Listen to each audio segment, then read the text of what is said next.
여러분, 한 달 동안 열심히 땀 흘려 일하고 통장에 월급이 들어온 것을 확인할 때 여러분 마음이 어떠세요?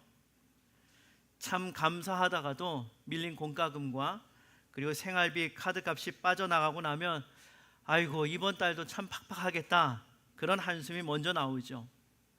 특히 그 안에서 하나님 앞에 헌금을 구별해 드릴 때면 솔직히 마음 한구석에 이번 달은 굉장히 좀 부담스러운데, 이런 고민이 스치기도 할 겁니다. 물질의 중심에서 살아가는 우리에게 이 돈 문제는 언제나 가장 현실적이고 민감한 영역이기 때문에 그렇죠. 지난주에 이어서 오늘도 이 성경이 말하는 11조에 대해서 함께 나누려고 합니다. 많은 분들이 11조를 내 수입의 10%를 바치는 의무적인 세금처럼 여기는 경우가 참 많이 있습니다. 하지만 성경을 우리가 깊이 들여다보면요, 구약의 백성들이 실제로 나눈 분량은 10%가 아니에요. 그 2배가 넘는 평균 23.3%였고 심지어 그들의 밥 모퉁이까지 가난한 이들을 위하여 남겨둬야 했습니다. 하나님은 왜 이토록 많은 물질의 나눔을 백성들에게 요구하셨을까요? 돈이 부족해서 그러셨을까요? 아니면 그 안에 우리가 생각하지 못한 놀라운 복의 비밀이 감춰져 있는 걸까요? 단순히 헌금을 내느냐 마느냐의 차원을 넘어서 우리의 가정을 지키시고 우리의 삶을 풍요롭게 하시는 그 하나님의 비밀이 바로 이 규례 안에 담겨져 있습니다. 그래서 오늘 말씀을 통하여서 물질에 얽매인 우리의 삶을 자유케 하시고 풍성한 공동체를 세워가시는 그 하나님 나라의 원리를 함께 발견하게 되기를 주님의 이름으로 축원합니다. 세 가지로 우리가 살펴볼 텐데요, 첫 번째는 11조는 레위인과 절기와 연약한 자를 위한 하나님의 규례였다는 겁니다. 함께 있습니다. 11조는 레위인과 절기와 연약한 자를 위한 하나님의 규례입니다. 이스라엘의 11조는 크게 세 가지 용도로 사용이 됐습니다. 첫째는 레위인을 위해서 사용이 됐고, 둘째는 각 가정이 3대 절기를 위해 저축하고 사용했으며, 마지막 세 번째는 레위인을 비롯해서 나그네와 고아와 과부와 같은 연약한 자들을 돌보기 위해서 사용이 됐습니다. 이 세 가지를 염두에 두고 오늘 성경 말씀을 함께 살펴보겠습니다. 먼저 레위인을 위한 11조입니다. 민수기 18장 21절 말씀을 제가 읽어드리겠습니다. 내가 이스라엘의 11조를 레위 자손에게 기업으로 다 주어서 그들이 하는 일 곧 회막에서 하는 일을 감나니. 11조를 레위 자손에게 기업으로 주셨다, 이렇게 기록되어 있습니다. 레위 지파는 아시는 것처럼 땅이 없죠. 온 이스라엘 백성들 가운데 흩어져서 각 지파가 있는 곳마다 백성을 섬기도록 하나님께서 구별하여 따로 세우셨기 때문입니다. 땅이 없으니까 경제 활동을 할 수가 없어요. 그러니까 땅의 소산을 스스로 얻을 수도 없습니다. 그래서 하나님께서 이 레위 지파에게 기업을 주셨는데, 첫 번째는 하나님 자신을 주셨고, 두 번째는 11조를 주셨습니다. 그러니까 회막에서 섬기는 일에 대한 삭스로 이 레위 자손들에게 11조를 주신 겁니다. 민수기 18장 26절 말씀입니다. 너는 레위인에게 말하여 그에게 이르라. 내가 이스라엘 자손에게 받아 너희에게 기업으로 준 11조를 너희가 그들에게서 받을 때에 그 11조의 11조를 거제로 여호와께 드릴 것이니라.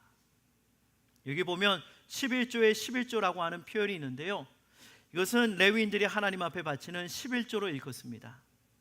자, 근데 여기서 주목할 표현이 있어요. 성경 구절 다시 한번 띄워주시겠어요? 빨간색으로 표시된 부분 보여주세요. 내가 이스라엘 자손에게 받아 너희에게 기업으로 줬다고 되어 있습니다. 이스라엘 백성이 11조를 레위인에게 주죠. 자, 그러면 우리가 레위인을 먹여 살리고 있다, 이스라엘 백성이 그렇게 생각해도 될까요? 그렇지 않습니다. 백성이 땅에서 얻은 소출은 모두가 다 하나님이 주신 거예요. 그러므로 10분의 1을 하나님 앞에 드리는 것이지 레위인에게 주는 것이 아닙니다. 하나님이 받으셔서 레위인에게 주시는 거예요. 그러니까 백성의 소득도, 이 레위인의 11조도 공급자는 다 누구실까요? 하나님이신 겁니다. 내가 공급자가 되는 순간에 11조는 하나님에 대한 경외가 아니라 내 마음에 교만이 드러나는 악한 길이 되어버리는 겁니다. 자, 두 번째 3대 절기를 위한 11조에 대해서 생각해 보겠습니다. 22절에서 23절 말씀 제가 읽어드리겠습니다. 너는 마땅히 매년 토지 소산의 11조를 드릴 것이며 내 하나님 여호와 앞 곧 여호와께서 그의 이름을 두시려고 택하신 곳에서 내 곡식과 포도주와 기름의 11조를 먹으며 또 내 소와 양의 처음 난 것을 먹고 내 하나님 여호와 경외하기를 항상 배울 것이니라. 아멘. 토지 소산의 11조, 그러니까 곡식과 포도주와 기름, 소와 양의 11조를 성소에서 드리라고 말씀하고 있습니다. 자, 그런데 24절에서는요, 이 성소가 너무 멀고 행로가 어려운 상황을 언급하고 있어요. 왜 성소가 멀다고 표현하고 있을까요? 이스라엘 백성은 유월절과 칠칠절과 초막절 이 3대 절기마다 성소에서 모여서 함께 절기를 지키고 하나님의 복과 은혜를 기뻐하며 감사해야 했기 때문에 그렇습니다. 그러니까 집을 떠나서 성소가 있는 곳에 가서 함께 절기를 지키라고 했기 때문에 이 거리가 멀다라고 말씀하신 겁니다. 바로 이 절기를 위하여서 또 다른 11조를 사용하는 겁니다. 왜 또 다른 11조일까요? 10분의 1은 원래 레위인에게 드리는 것으로 한 번 드리면 그것으로 끝이에요. 근데 절기 때는 별도의 비용이 필요했습니다. 그래서 레위인에게 드리는 11조 외에 다시 또 10분의 1을 따로 떼어 절기 비용으로 사용하도록 하신 겁니다. 25절에서 27절 말씀입니다. 우리 함께 읽을까요?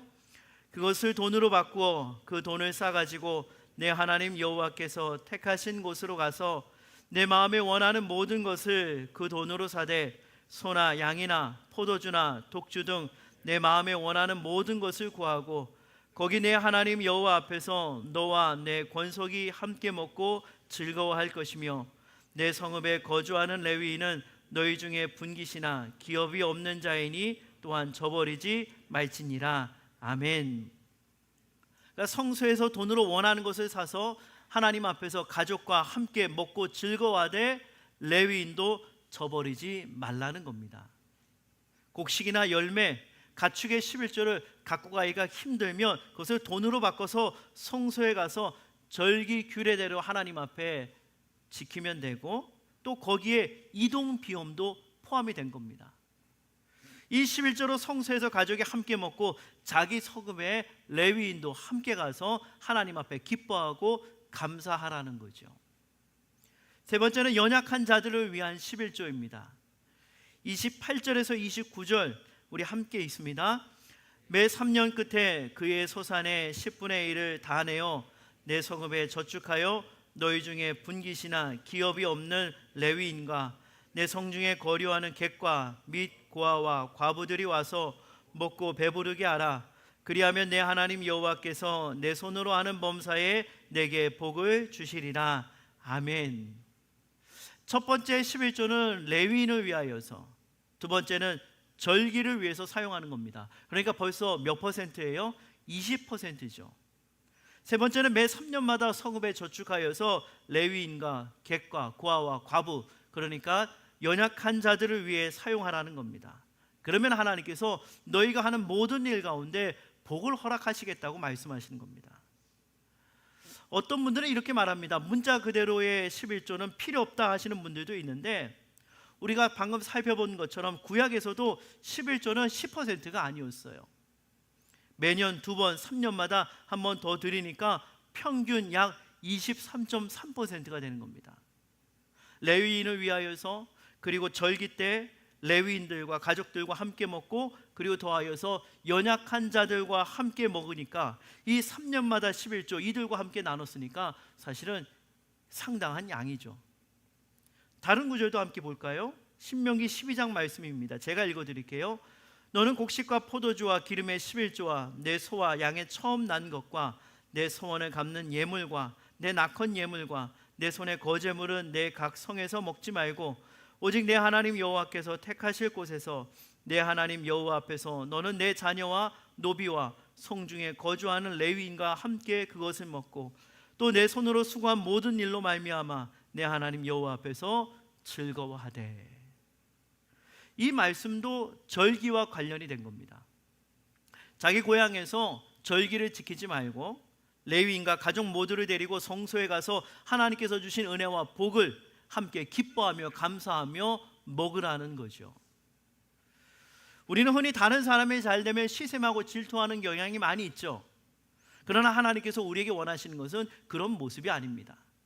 하나님께서는 우리가 우리의 자녀와 노비와 레위인 모든 형제 자매가 한자리에 모여서 하나님의 은혜와 복을 함께 나누고 함께 기뻐하며 즐거워하라는 겁니다. 그게 하나님께서 우리를 향한 뜻이죠. 이것이 바로 11조의 정신이요 11조의 원리라는 겁니다. 자, 그러면 우리가 두 번째로 살펴볼 건 이겁니다. 하나님의 백성은 문자적 11조를 넘어 나눔으로 사랑의 공동체를 세운다는 거예요. 함께 읽습니다. 하나님의 백성은 문자적 11조를 넘어 나눔으로 사랑의 공동체를 세웁니다. 앞서 살펴본 대로 11조는 세 가지 용도로 사용이 됐어요. 첫째는 레위인들을 위하여서, 둘째는 3대 절기를 위해서, 세 번째는 연약한 자들을 돌보기 위한 용도로 사용이 됐습니다. 자, 왜 이렇게 할까요? 그것은 이스라엘이 하나님 말씀을 중심으로 하는 말씀 공동체이고, 그리고 성소와 예배를 중심으로 하는 예배 공동체요, 연약한 자를 돌보는 가족 공동체라고 하는 고백 때문에 그런 겁니다. 이스라엘의 중심은 성소입니다. 이 흩어진 레위인들을 통하여서 공급받는 하나님의 말씀이 이스라엘 백성의 삶의 중심이었습니다. 그러니까 이 중심이 무너지지 않도록 모든 지파는 11조라고 하는 이름으로, 그러니까 실제로는 23.3%가 넘는 것을 이 레위인과 연약한 자들을 위하여서, 그리고 하나님 앞에 예배 드리는 일을 위하여서 사용했던 거죠. 자, 그런데 여러분 한번 생각해 보세요. 23.3%, 야, 이건 너무 많다. 어떻게 저렇게까지 할 수 있을까? 대단하다. 이런 생각이 드시죠. 근데 이게 끝이 아니에요. 저도 오늘 설교를 준비하면서 살펴봤는데, 제가 이 뒤에 것을 설명하면 이 교회 나오실 수 있겠나 이런 생각이 좀 들었어요. 여러분, 이 정도가 전부가 아닙니다. 이스라엘 백성이 하나님 앞에 드리고 연약한 자들을 위하여서 사용했던 비율은 23.3%에서 그치지 않고 훨씬 더 많았어요. 여러분, 그러니까 놀라지 마시고 찬찬히 저를 한번 따라와 보십시오. 여러분, 서원 예물, 감사 제물 들어보셨죠? 레위기 7장 말씀 제가 읽어드립니다. 감사함으로 드리는 화목 제물의 고기는 드리는 그날에 먹을 것이요 조금이라도 이튿날 아침까지 두지 말 것이니라. 그러나 그의 예물의 제물이 소원이나 자원하는 것이면 그 제물을 드린 날에 먹을 것이요 그 남은 것은 이튿날에도 먹되. 그러니까 하나님 앞에 감사로 드리는 화목 제물은 그날 당일에 먹어야 되고, 소원이나 자원하는 제물은 이튿날에도 먹을 수가 있었어요. 이 제물 자기가 먹습니다. 근데 뒷부분을 보면은요, 자기 혼자 먹는 것이 아니라 반드시 제사장과 레위인의 분깃도 여기에 포함되어 있습니다. 그러니까 11조 외에도 이렇게 함께 나누는 음식이 또 있었다라는 거죠.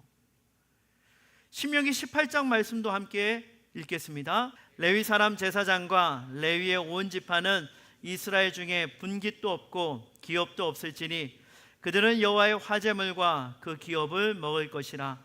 제사장이 백성에게서 받을 몫은 이러하니 곧 그 드리는 제물의 소나 양이나 그 앞다리와 두 볼과 위라. 이것을 제사장에게 줄 것이요 또 내가 처음 거둔 곡식과 포도주와 기름과 내가 처음 깎은 양털을 내가 그에게 줄 것이니. 불로 태워 드리는 화제물도, 처음 깎는 양털도, 제사장과 레위인에게 돌아가는 분기까지 11조 외에 별도로 드리는 겁니다. 뿐만 아니에요.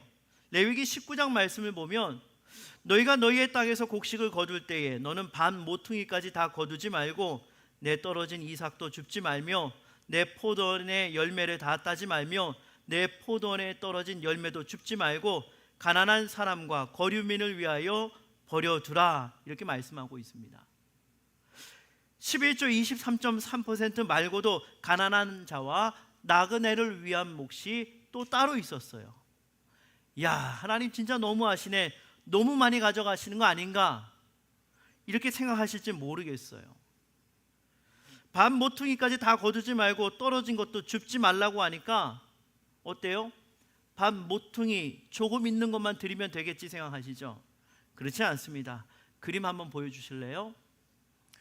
정확한 수치는 아닌데요, 한 변이 10이라고 생각을 한다면 저 정사각형 밭의 넓이는 100이 됩니다. 물론 밭 모양이 다 제각각이죠. 다 정사각형인 것은 아니에요. 그래서 꼭 내 귀퉁이를 의미하는 것은 아니지만 그냥 한번 가정해 보자는 거죠. 내 모퉁이를 다 남기고 원 안쪽만 우리가 생각을 한다면 이 원의 넓이는 약 78.5가 됩니다. 그러니까 100에서 78.5를 빼면 21.5, 그러니까 약 21%가 되는 겁니다. 무려 21%나 되는 그 몫을 가난한 자들을 위하여, 나그네를 위하여 남겨두라는 거죠. 이미 하나님 앞에 수확물의 23.3%나 드렸는데 거기에 또 이만큼이나 가난한 자들의 몫으로 남겨두라는 겁니다.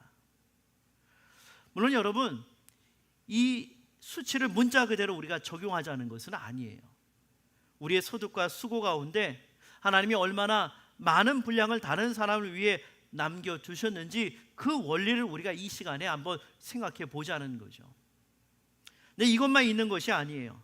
신명기 15장 말씀을 보면 매 7년 끝에는 면제하라. 면제의 규례는 이러하니라.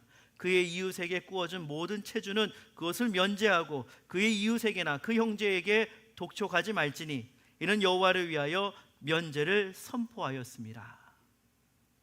매 7년마다 이스라엘에는 빚을 면제해주는 규례가 있었습니다. 이거 빌려서 안 갚으면 어떻게 하지? 여러분, 지금 빌려준 대상은 가족 공동체예요. 이스라엘 백성의 한 사람입니다. 자, 그런데 이 7년이 되도록 못 갚을 만큼 형편이 어려운 형제를 어떻게 대하라는 거예요? 7절 말씀입니다. 가난한 형제에게 내 마음을 완악하게 하지 말며 내 손을 움켜쥐지 말고 반드시 내 손을 그에게 펴서 그에게 필요한 대로 쓸 것을 넉넉히 구워주라, 이렇게 하고 있습니다. 9절 말씀을 연이어서 보면 삼가 너는 마음에 악한 생각을 품지 말라. 곧 이르기를 일곱째 해 면제년이 가까이 왔다 하고 내 궁핍한 형제를 악한 눈으로 바라보며 아무것도 주지 아니하면. 6년째 돈을 빌리러 왔어요. 갚을 시간이 이제 얼마 남지 않은 거예요. 그러할 때 눈을 가늘게 뜨면서 이 사람이 무슨 심정으로 돈을 빌리러 왔을까? 무슨 심보로 왔을까? 이런 눈으로 쳐다보지 말라는 겁니다. 10절 말씀을 보면 너는 반드시 그에게 줄 것이요 줄 때에는 아끼는 마음을 품지 말 것이니라. 이로 말미암아 내 하나님 여호와께서 내가 하는 모든 일과 내 손이 닿는 모든 일에 내게 복을 주시리라. 구약 성경을 보면 구제하고 섬기고 사랑하고 어려운 이웃을 돌보라고 하는 내용이 정말 많이 있어요. 우리는 이스라엘의 백성을 흔히 우상 숭배의 죄로만 생각을 하는데 선지자들이 사실은 너희들 곁에 있는 연약한 자들을 돌보지 않았다고 매섭게 혼내는 것을 우리가 보게 됩니다. 하나님이 이렇게까지 요구하시면 앞서 말씀드렸던 것처럼 우리 중에 교회 나오실 분이 얼마 없겠다 농담처럼 말씀드렸는데요, 제가 보라고 하는 것은 그 원리입니다. 원리. 하나님의 백성이 얼마나 서로를 사랑하고 섬기고 또 가난한 자를 구제하고 돕고 협력해야 하는지를 이 11조 규례를 통해서 보자는 거죠. 문자만 바라보지 마시고 그 안에 담겨있는 원리와 정신을 이 시간에 한번 살펴보자는 거예요. 구약에 이런 말씀이 있습니다. 가난한 자가 없을 것이다. 꽤 많이 있어요. 특별히 신명기 15장 말씀입니다. 내가 만일 내 하나님 여호와의 말씀만 듣고 내가 오늘 내게 내리는 그 명령을 다 지켜 행하면 내 하나님 여호와께서 내게 기업으로 주신 땅에서 내가 반드시 복을 받으리니 너희 중에 가난한 자가 없으리라. 11조 문맥이에요. 이 11조 문맥, 어려운 이웃을 돕고 하나님의 사역자들을 섬기는 것, 정신이 같은 겁니다. 신명기 15장 6절 말씀입니다. 내 하나님 여호와께서 내게 허락하신 대로 내게 복을 주시리니 내가 여러 나라에 꾸어줄지라도 너는 꾸지 아니하겠고 내가 여러 나라를 통치할지라도 너는 통치를 당하지 아니하리라. 앞서 설명한 이 말씀대로 우리가 살아내면 우리 중에 누가 없다고요? 가난한 자가 없을 것이다. 하나님 말씀을 믿고 따르면 우리 손으로 하는 모든 일에 하나님께서 복을 내려주신다고 약속하고 있는 겁니다. 할렐루야. 세 번째로 우리가 살펴볼 것은, 우리는 봉헌을 통해 하나님을 인생의 주인으로 고백하며 경외하는 법을 배운다는 겁니다. 함께 읽습니다. 우리는 봉헌을 통해 하나님을 인생의 주인으로 고백하며 경외하는 법을 배웁니다. 여러분, 구약의 이 원리, 지금까지 설명드린 것이 어디서 성취되는지 아세요? 바로 사도행전 말씀입니다. 사도행전 4장 말씀인데 우리 함께 읽습니다. 그 중에 가난한 사람이 없으니 이는 밭과 집 있는 자는 팔아 그 판 것의 값을 가져다가 사도들의 발 앞에 두매 그들이 각 사람의 필요를 따라 나누어 줍니다. 아멘. 우리가 신약교회 원형을 회복하는 교회, 가정교회 정신이잖아요. 이 가정교회 정신을 설명할 때 많이 인용되는 구절입니다. 그런데 이 예루살렘 교회, 초대교회의 모습이 갑자기 생겨나는 것이 아니라 바로 구약의 하나님의 말씀에서부터 비롯된 거죠. 구약의 11조 원리가 예수 그리스도의 말씀을 따라 세움받은 신약교회에서 성취된 겁니다.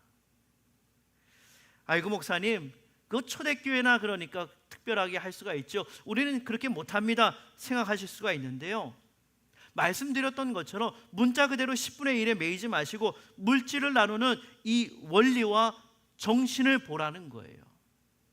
11조로 하느냐 마느냐 이런 생각보다 내가 가진 이것이 하나님의 것이라는 고백이 과연 우리 삶에서 지금 흘러나오고 있는지를 우리가 한번 이 시간에 생각해 보자는 거죠. 살펴보자는 거예요. 내가 오남 공동체의 일원이 돼서 함께 짐을 지고 함께 나누고 함께 걸어갈 마음이 과연 내 안에 있느냐, 이걸 점검하자는 거예요. 왜 우리가 11조에서 하나님을 경외하고 섬기는 법을 배울까요? 23절 말씀입니다.